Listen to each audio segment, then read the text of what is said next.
Well, come on in here, Mark. How are you, man? You doing all right? Yeah, come on in, have a seat here. We'll get to talking here. Mark Hutson. All right, y'all. Well, welcome to BRB TV. I've got a special guest today. His name's Mark Hutson. Mark's got quite a history here in the Nashville area and surrounding, right? Yeah. So first off, Mark, get you just tell us a little bit about yourself and about your company that you're running now. Where are you out of? Out of White House. We've got a plumbing company. Okay. Do new construction. Do some commercial, not a lot of commercial, mostly residential.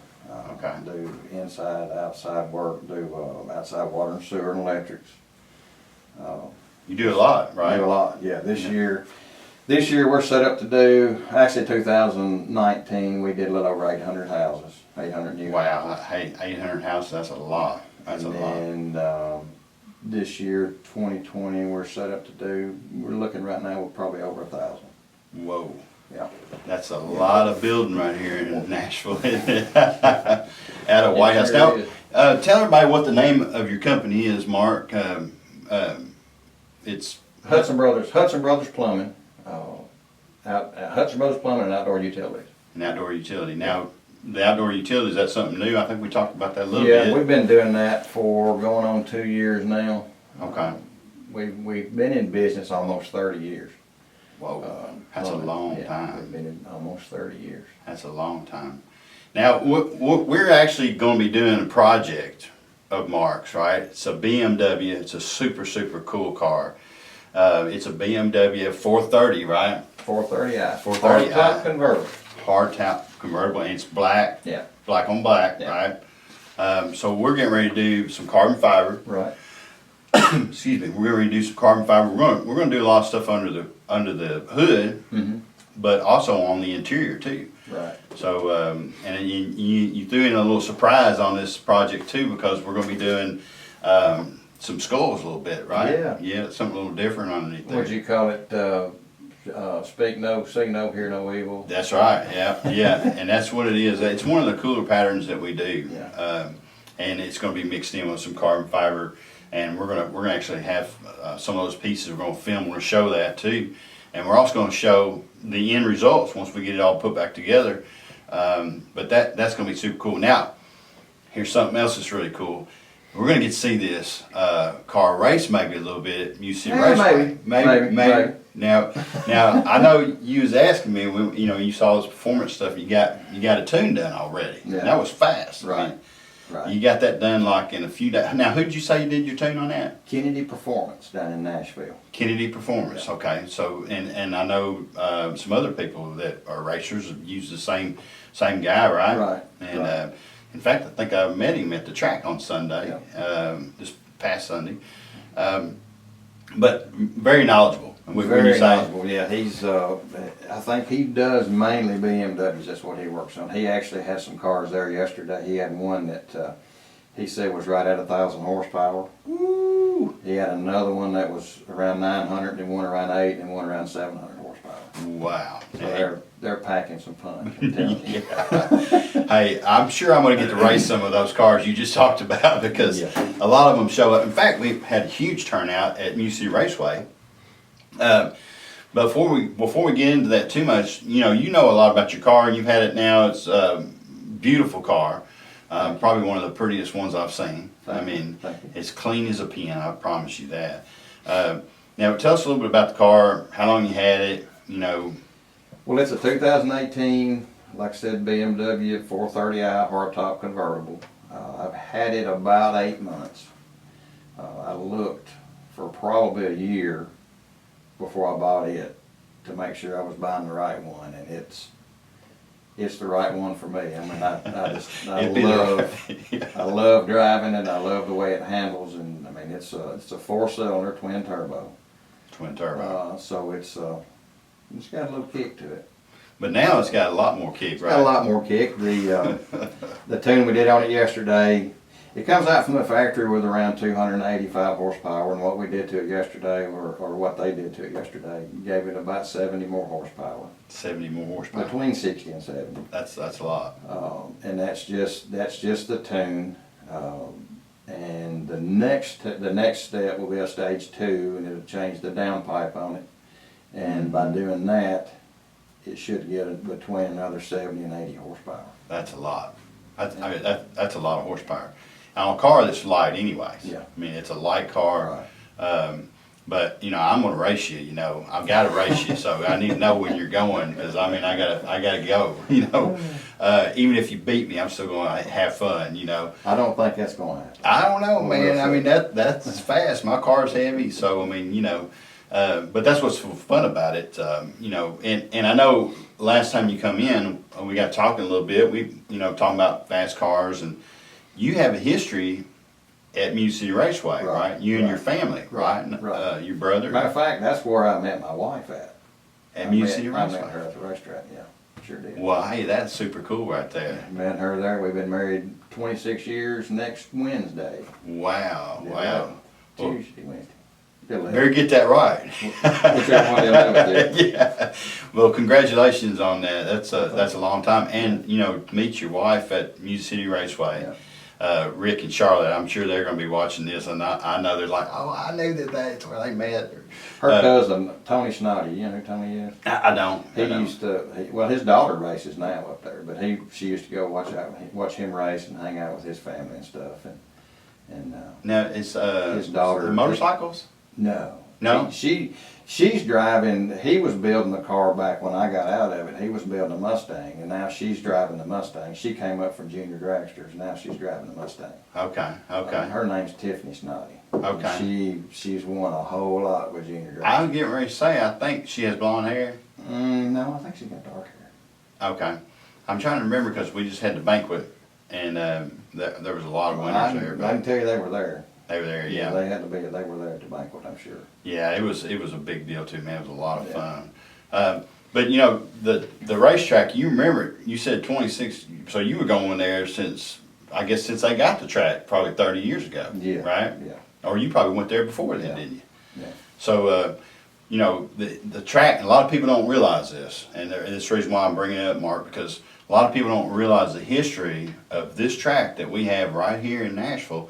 And you know, it's actually one of the oldest tracks in America. My dad used to go there when it was half of it dirt. It dropped off concrete onto dirt. Half dirt. Yeah. Oh wow! You got out. It was actually more than half. I think you got out past 60 feet, and then it dropped off to dirt. Whoa! Now that's pretty wild. Talking about holding on now. Yeah. They wasn't putting no sticky down on bad. No, didn't have to worry about oil spills down there either. It just soaked it up. Yeah. And see, a lot of times people don't realize this too, because, you know, and we're talking about years ago, you know, a car that would run a 10 or 12 and 8, that was a fast car, right? I mean, you know, when they start getting down to 8s, 9s, I mean, that was super fast, you know. Right. And now we're stepping up now where these cars are going even faster. So your dad, did he race for a long time out there then? Just kind of general. He would go and just mess around. He didn't do anything serious. But you got serious though one time. We did.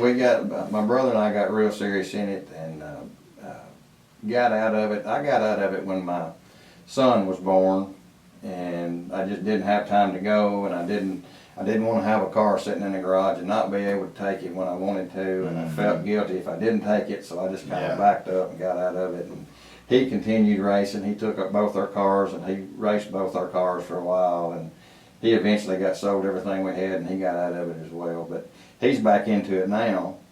He just bought what did he get? He's got a Chevy 2, and it runs 570. Man, you talking about he just fast. bought a dragster. That's fast. He just bought a dragster, and it should run 460s, something like that's what it should. 460s. Yeah. Now 460s is fast. Yeah. Yeah. I mean, that's fast. Man. Now, have you been that fast? Not 460s. I've been 480s. 480s. Yeah, I've been 480s. So We used to have a dragster, we used to have a 4-link dragster, and I had a 34 Chevy Roadster. I had a Spitzer built Roadster. I had to go up and Spitzer built it for us from scratch, and I had to go up and be fitted for it, and that was a really cool deal to go up and sit down and be fitted for a car specifically for you. that's cool. If I were to redo it, I would do another car like that Roadster because it was a lot of fun. Now your brother's got back in, right? He's back in dragging, right? Yes, And yes. Now you got a car that, I mean, I'm telling you, man, you're gonna go out there to that track. And, Well, what I want to do is I want a car that's fast. If I want to go play with it, I can. Yeah. And if I want to drive to Gatlinburg, I can. If I want to go to California, I can. Yeah. And that's why I bought what I bought. And that's me. I'm the same way.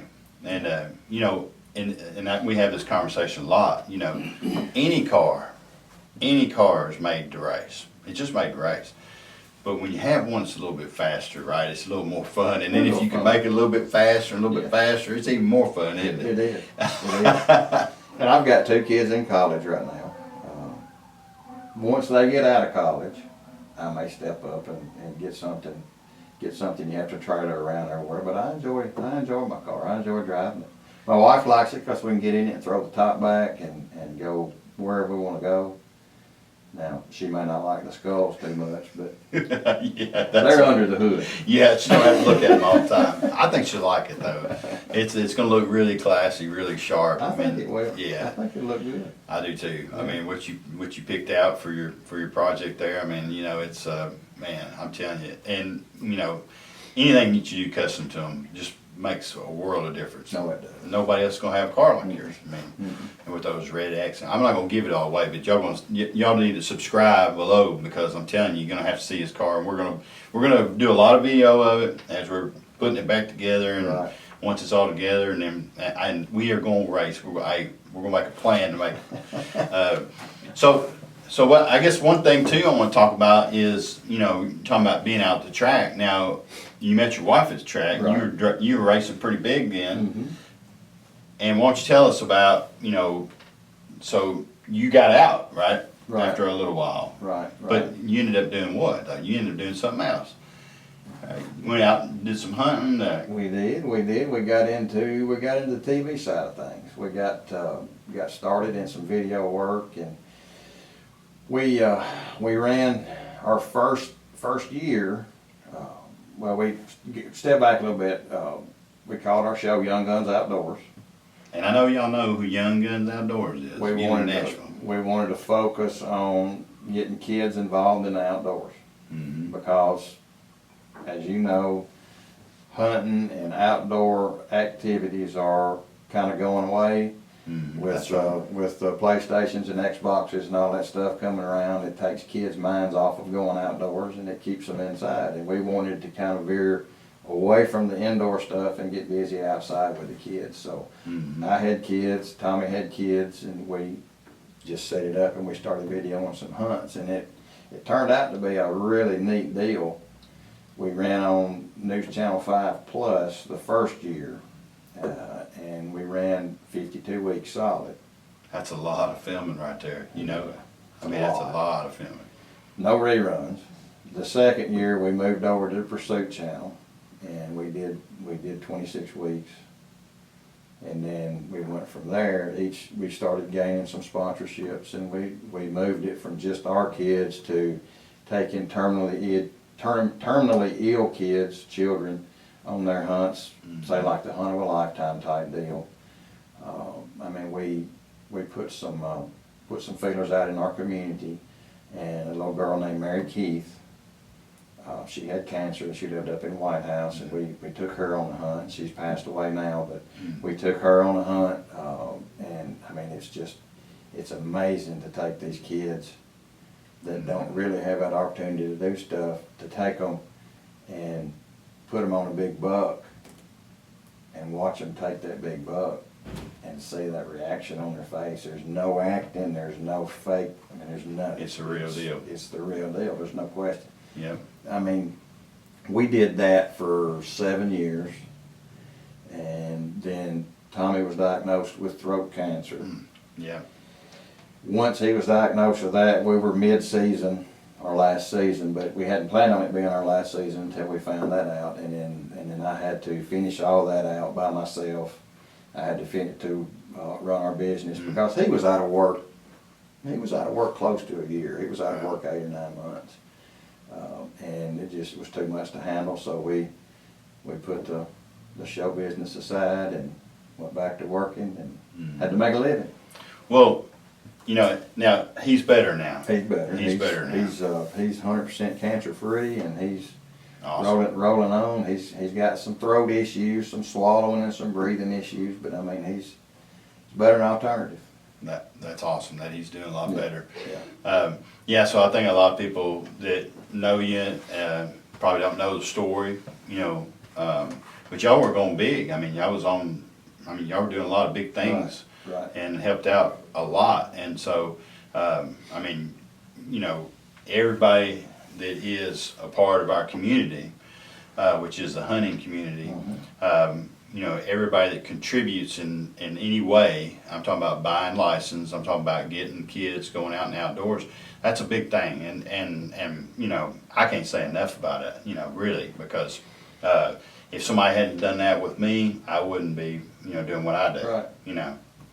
But everybody in our community and in our Nashville community are all big parts of what Nashville is all about. And I think that's the reason why everybody wants to be in Nashville, because it's kind of that way, right? Oh, Nashville's fantastic. It's exactly. And but you know, I like I said, I appreciate all that y'all did all those years in videos, and you know, and I definitely, you know, you're going to see more of him here, and because we've got some other things we got planned. We're talking about. We hadn't confirmed nothing yet, but for sure we're going to race. That's for sure. And like I tell people all the time, let's race. You know, but and maybe we might go hunting or something. Oh yeah. Now Absolutely. you still hunt. I mean, still you know, hunt. Yeah, I still hunt. Went to Minnesota this year and killed my biggest black bear in Minnesota. man, I'd love to do that. He weighed 300 pounds, and I shot him at about 5 yards.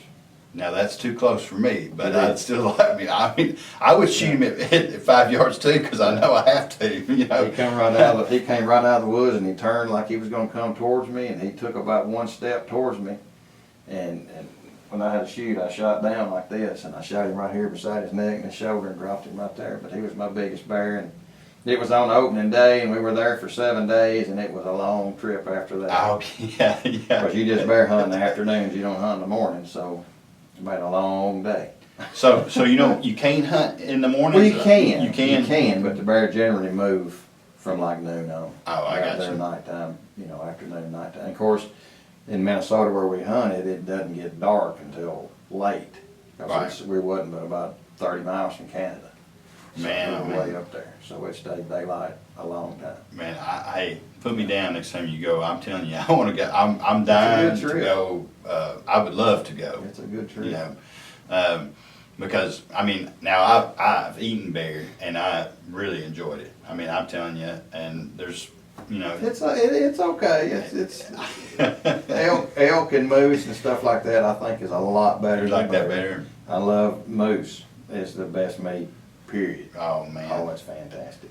really. It's fantastic. I've never had moose. Yeah. I've never had moose. I haven't actually been on moose hunts, but I've videoed moose hunts. Went up to Maine and videoed. I met a guy up there back when we had the show. His daughter got drawn for a moose hunt, and he wanted us to come video her. So his name is Joe Cruzy. Went up and met him at the airport, and he carried us and kept us lodged up for. We was there. I guess we was there 6 or 7 days, and Man, he's got float planes, and we fly over one day and scout the area and see what's what, where things are at, and then the next day you pretty much know the general area, the clear cuts that they're hanging out in or whatever, and then you can go in the next day and, you know, and hopefully they're still hanging around or whatever, but it's pretty cool to do stuff like that. And I mean, that sounds like a big adventure. she going wound up getting a moose that I think it measured 54, 55 inches across. And that's big, right? Yeah, it's big. Yeah, when they you went know. 54, Yeah. 55. We videoed 2 hunts that trip, and the other girl killed one that was about 60 inches wide. Now is that how they score them primarily, Yeah. just width? They score them width and thickness and the points and all that stuff like that too, but the moose that the girl killed second was about 7 feet tall at the top of the hump. Wow, I mean, they're giants. wow. And Joe's wife cooked the backstrap out of the moose that his daughter killed. And this is what she told me, the best I can remember, it's been years ago, but she had it long, she cut it where it would fit in her oven, and she cooked it on, it's like 500 degrees for 15 minutes, and then cut it off and let it set for 15 minutes. Anyway, it's kind of like eating something kind of almost medium rare. Oh man, that's the way I like it. But Yeah. I went back for thirds and fourths. It was heck. I went back until it was gone. And I Hey. never had meat that tasted that good. You got me convinced. I'm telling you right now. It's I mean, fantastic. yeah, I'm gonna have to go on a moose hunt now. It sounds like, 'cause I just put in for my moose tags today. I put in every year for the really, New Hampshire and Maine moose hunts, and I've never gotten drawn. I've got points built up. They give you bonus can points. get it then. They give you bonus points every year to build up, and then sooner or later you're supposed to get drawn. But some people do, some people don't. But I mean, Man. I put in for my New Hampshire and Maine both today. Really? Yeah. So, how long have you been putting in for that? I mean, how many years do you think? You must have a few in there, right? I've been putting in for about the past, I don't know, 8 or 10 years probably. And where will you hunt? You have property there, or you go try to find? Joe Cruzy is a moose hunting guide. Oh, so you? He's a guide. Yeah. Okay, so As a matter of fact, the first time his daughter put in for it, she got drawn the very first time. I got you. I And I got you. think, I can't remember if he said it was his wife or his mother. They've been putting in forever and they've never gotten drawn. So it's a gamble. You know, you might get it, you might not. Man, So- that's awesome. I'm gonna have But to find out he's- some details about this. now. He's got a snowmobile camp. He's got 5 or 6 cabins that they've bought and renovated, and he has snowmobile camps during the winter and when there's no hunting going on, and hunting in the fall. And, I mean, Does he do just moose, or does he do other hunts too? as far as I know, it's just moose. I'm not sure. He may be doing some other stuff now. I talk to him generally a couple of times a year. I'll call him, see how he's doing, or shoot him a text and see how he's doing. But yeah, he's got a nice setup. Beautiful. They live right on. I'm trying to think of the name of the lake he lives on. Parlin Pond. It's Parlin Pond Outfitters. Parlin Pond Maine's Outfitters. got lakes, ponds all over it. Okay. Just hundreds. And it's of them. beautiful up there too. And they've got a log house that sits out on a knoll over Parlin Pond. They land their float planes in the pond, and Man. it's a neat deal. And they got a lot of lobster tails and Oh, yeah. and crab, and I mean I remember we drove through there, and it's not a big place, No, but everybody's nice. they are. They're super nice. Carry a lot of money with you, because if you go eat lobster, it's expensive. Yeah. It's not cheap. Everybody thinks it's cheaper if you go up to Maine. It's not. It's not. It's fresher and costs more. That's right. That's right. Well, that sounds like a really cool hunt, and man, I definitely want to know if you get drawn, you know, for sure. And I want to know some information about that when we get done here. See if I can get myself into. Now you might get mad at me though if I You get drawn. You get drawn the first time. Oh no, but you're still gonna race me though, right? Even if I get drawn. I'll still race. So you are in the outdoor industry now. You're back here in Nashville, not traveling as much, but you're still hunting a lot, still going different places. So if somebody wants to get in touch with you and they have projects that they need done right here in Nashville, do you have a phone number you want to give them? I do. It's 615-672-9579. Okay, they can just call you and They then can call. you're That's gonna our answer. shop. That's our shop your shop number, And okay. Ashley, our secretary, she'll answer it, or our mom does our bookkeeping, and it's a family business. Family business, and I tell you, you can't get any better than that right around here. It's me and Tommy, my brother, and Nicholas Odin. He's my nephew. He's a part owner as well. So we've got 3 owners. Okay, all right. So, yeah, just give them a call if you need any plumbing needs, outdoor utilities as well. Right, It's a new right. thing that they're doing. Actually, not new, really. You've been doing it for a while now. Yeah. But, so anyway, so you're talking about moose hunting, Mm-hmm. right? Now, you know, you've hunted all over the world, you know, compared to me. I've hunted Tennessee, Kentucky. I'm more of a local guy. I've been to Alabama. I've been, a few places like that. But I mean, you talking about moose hunting, and now what's the farthest you've gone? We've been from corner to corner and coast to coast of the United States. We've been mule deer hunting up in Oregon. Flew into Portland, Oregon, and drove about 6 hours back east to Enterprise, Oregon. And they are about like Mayberry. Oh, They are a small town in between mountains, and they are, I mean, it's pretty cool. That town was, most of the people there are ranchers. There's a diner in the middle of the little town that everybody eats at, and in the middle of each table is a vat of gravy. And everything that these people eat, every meal, they put gravy on. Well, I like that kind of folks there. I mean, they just pour gravy on everything. Yeah. And my wife, every time we see somebody and talk about that, that's what she went with me on that trip. She talks about the gravy vat. She thinks that's the funniest thing, which it's pretty funny. But we've been to Oregon mule deer hunting. We've been to Florida gator hunting. We've been to Maine moose hunting and bear hunting in Maine. Wow. And we've been out to New Mexico turkey hunting. And pretty much everywhere in between we've done something. So pretty much you stayed in the United States. Yeah, we've never been out of the well, we've been to Canada. We've been Okay. to Canada, but as far as we hadn't been any further out than Canada. We've been deer hunting and bear hunting both in Canada. So Young Gun Outdoors, I mean, I was doing NWTF shows, and I know y'all were, and back, y'all probably even, this back when the fairgrounds, we were doing the fairgrounds, I don't know, did y'all We did a few in the fairgrounds, and we've done some out in Murfreesboro and Antioch and places like that too. So that was back in the day, wasn't it? Mhm. Man, we've been around a while, ain't we? And so I remember that, we would load in. Now, I ran tons and tons of shows. I know y'all did too, going to expos. And those kind of a way of a past now because, it changed, the market changed. But I would see y'all at different places and usually I was loading in, y'all loading out, loading in passing.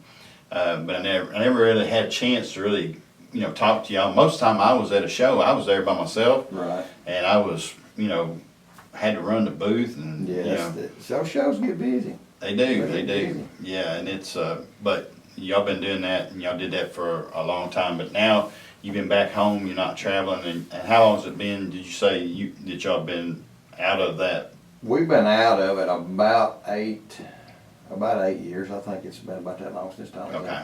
Since he had cancer. It was between 7 and 8 years we've been out of it. Okay. Yeah. All right. I mean, we went to Vegas every year out to the SHOT Show. We'd carry our wives out there and we'd spend a week at the SHOT Show. I've never I mean, all been. that stuff, going out and meeting all those guys, meeting Michael Waddell and, all those kind of guys. That's something that you'll never forget. I mean, that's talking to your sponsors. We had Smith & Wesson was a big sponsor of ours. Thompson Center was a big sponsor. Luminoc was a big sponsor. You go out and set your meetings up with those guys and sit down with them and talk about what you got in store for the next year. It's exciting stuff. Yeah, it is. It's real exciting. Yeah, and now I've never been to SHOT Show. I mean, It's huge. I should go. I'm in this industry, but I just never have been. I've been to the ATA, several years, but I will be at the NWTF. I just go in there and look at new products, and of course, we sell a lot of products now, so that's kind of what I'll be looking at, new products. But one thing that you talked about, through all the years and the adventures you had, and you was talking about your kids, and now when your kids started, your kids were young, right? Right. Now, what was the oldest one then, out of all the kids? Well, I've got 4 kids, and the 2 older ones don't hunt. They're 2 daughters that are, I think, Christy. I can't remember how old she is now. She's 30, 32, 33, something like that. And then Lauren she's in her upper 20s. I can't remember how old I am half the time. But Whitney and Luke, they started hunting when they were young. I got them out when they were young hunting, and they kind of stuck with it. Whitney she's a junior in college now. She killed her first deer when she was 9. Wow. That's young. That's young. Luke is a sophomore in college now, and he killed his first deer when he was 6. Wow. Yeah. Yeah, that's young. He was Yeah. 6. That's awesome. But yeah, they stuck with it and still enjoy hunting and doing stuff in the outdoors. And of course, it's not for everybody. Right. That's what makes the world go around. Some Yeah. people like it, some people don't. That's So, right. That's right. Yeah. And now, of course, you know, do they miss the video part of it at all, or do you miss it at all? The video. Well, it's kind of funny because I've got the last season of our shows downloaded on Plex. You know what Plex is? No, I'm not sure. What is that? It's kind of like Netflix, but it's on Roku. Oh, okay. You can download the Plex app, and you have to prescribe to it, and you can get on there with, if you had my password, you could get on and you could watch our seasons on Plex. Oh, that's cool. I've just got them on there. My son-in-law does all that stuff. That's super cool. So they go to college sometimes, and when they're with their buddies or whatever, they'll pull an episode up and watch it, and they get a laugh out of how small they were, how young they were. I mean, it's pretty neat to do stuff like that. Oh So, yeah, oh yeah. Still have, you know, your videos out there. You know, that's really cool Right, too. yeah. I mean, you know, you got a lot of memories, and I know that if you ever went to a outdoor event, expo or show, and they were there, you knew it because they had 2 or 3 booths, big setup. It had a big setup. It looked like a barn, right? It was set up. Looked like side of a cabin with a tin roof coming out and the Yeah. columns coming down, and we had deer heads hanging up and turkey fans Had a hanging deer up. crossing sign or something Oh, on it. yeah. I remember Well, we that. had our logo was Young Guns Outdoors, Yeah. kids on the hunt.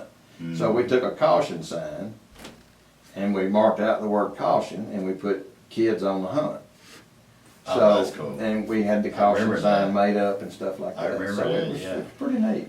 Yeah, I remember that. Yeah, and I'm sure there's a lot of people that do too, because I mean, you know, like I said, y'all were, I mean, hey, it was big time, you know, and super cool setup. Yeah. And I remember, I think it was, let's see, you was at the NWTF and you were kind of, well, it's changed a few times, you know, now you come in the entrance, it's different place, and, you know, setups always come through that big roll-up Right, door. right. But y'all were facing that roll-up door, I Right. believe.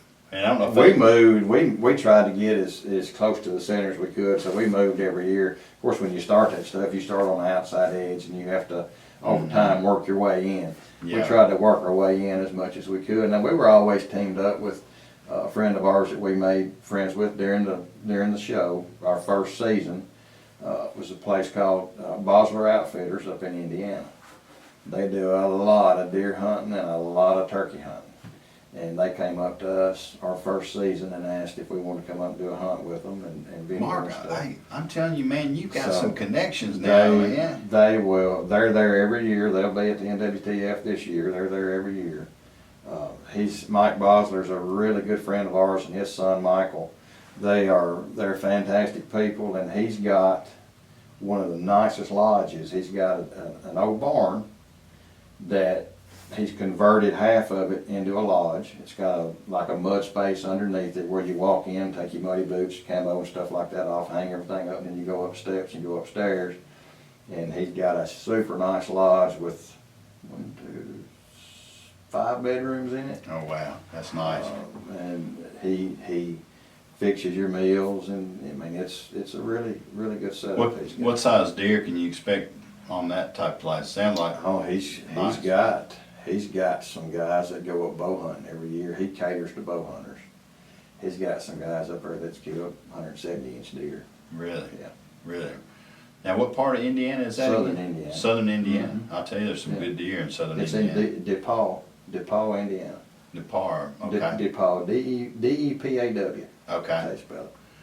Yeah, you know, I might have to get some numbers from you now, man. I let me mean, hook you up. yeah, man. I know you've been all over the United States, and I, you know, of course, I just went on my mule deer hunt, and man, I tell you what, I'm So hooked. you need to save a spot on that for me next year. That's right. See, so, hey, we're definitely going to go hunting together. I guarantee you. And I'm going to break out some cameras. I know you hadn't videoed like you used to, because No, it used I to hadn't be. videoed. I hadn't videoed much. When we got out of that, we kind of just got out of it altogether. It's kind of one of those things that And here's a little background about me and Tommy, my brother. When we do something, we do it 100%. We don't do it at all. Yeah, yeah. So when we start a project, we hit it head on, wide open, Get it. hard as you can go.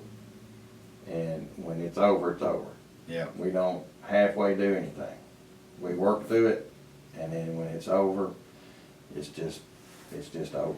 I mean, we got out of the show business part of it and hadn't picked the camera back up other than the video with my phone. If I've got it set up, you know, I can set my phone up in the blind and I can get a good kill shot like that, I do that, or video my kids doing something with the phone or whatever, but Yeah. cameras are in the bag, Well, still have the cameras, they're still in the corner, sitting in the storage room in the corner.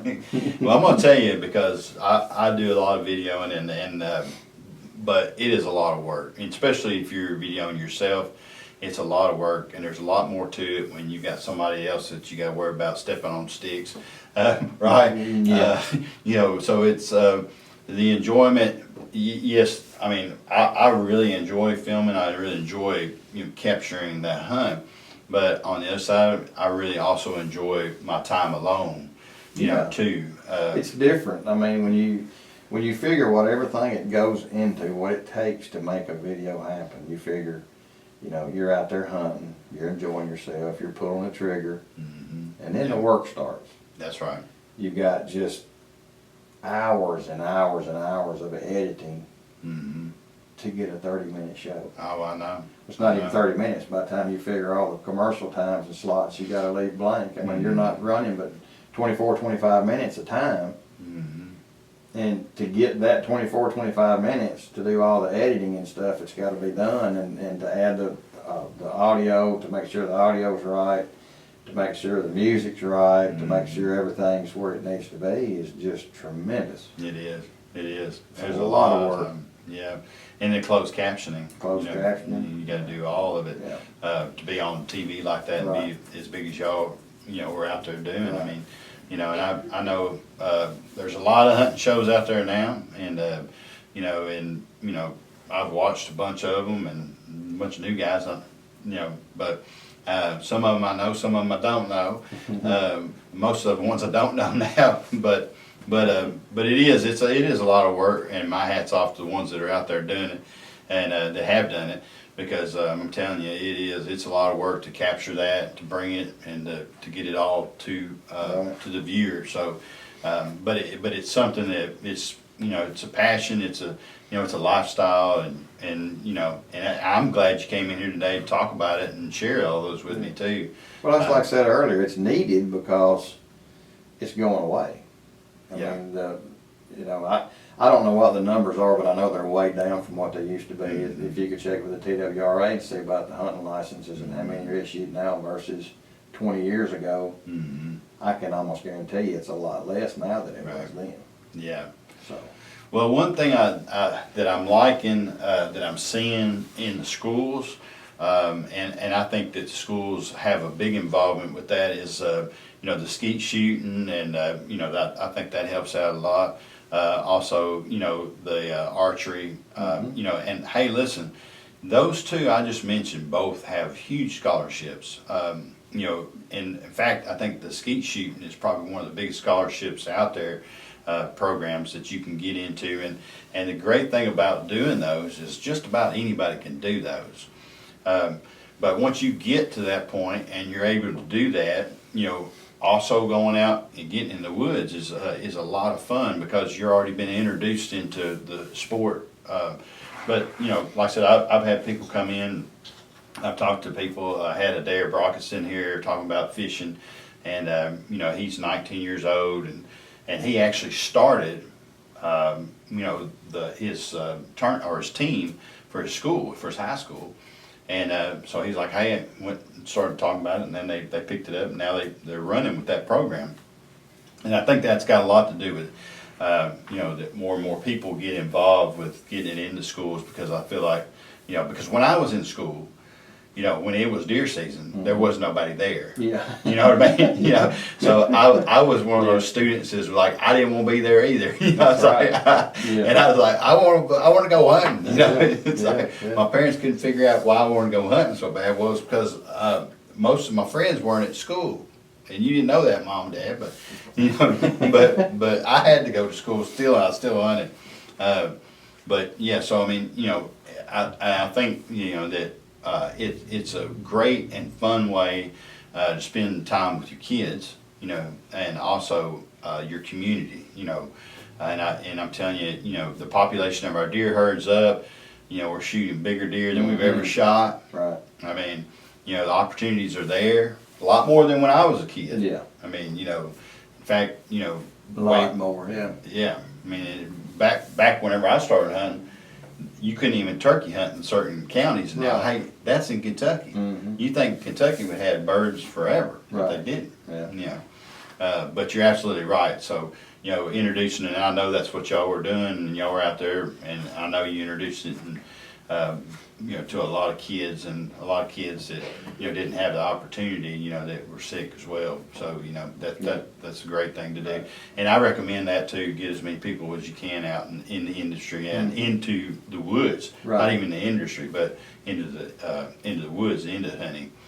But You was talking about fishing a minute ago. I'm putting together, trying to get a trip made up with my son-in-law and my two of my older grandsons and my son.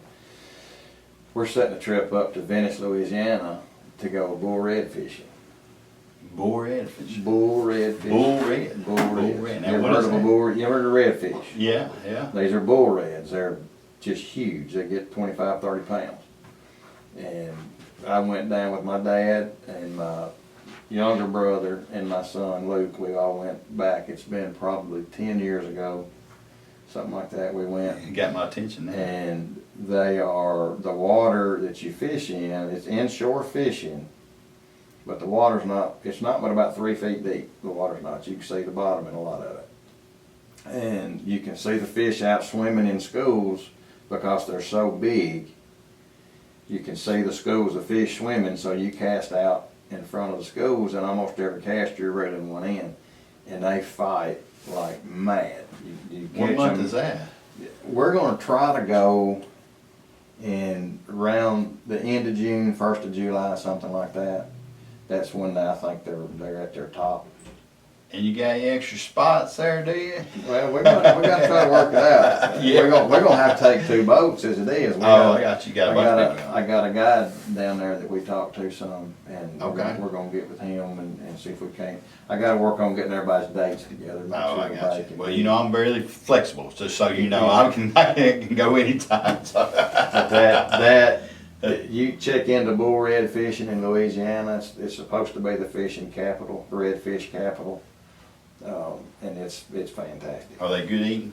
Well, the bull reds you throw back I because got you. once they get that big, they're not real good. But on the way back to the docks, you go by the mangroves, back up in there and fish, and you catch some of 2 or 3 pound redfish, and they are fantastic to eat. Man, you got some connections now, Mark. I'm telling you, man. Hey, me and you gonna be good friends, man. Unless you beat me racing. No, I'm just kidding. That gets ugly, doesn't it? Yeah. That gets ugly. Yeah. You know, hey, I appreciate you coming out and talking to me today, and it's been great catching up with you, and I know we're going to have you back on. We're going to be talking about a lot of different subjects too, and we are going to be talking some more about Mute City Raceway. Oh yeah. You know, especially we'll have the cameras out there. You know, I'm telling you, his car's fast. He might beat me. In fact, he's probably going to beat me. He's lighter. He's lighter. So, but anyway, hey, Mark, it's been my pleasure. Appreciate Thank you you. coming out. Thank you, Don. And hey, y'all subscribe below. We appreciate you tuning in today at BRB TV. Y'all have a good day.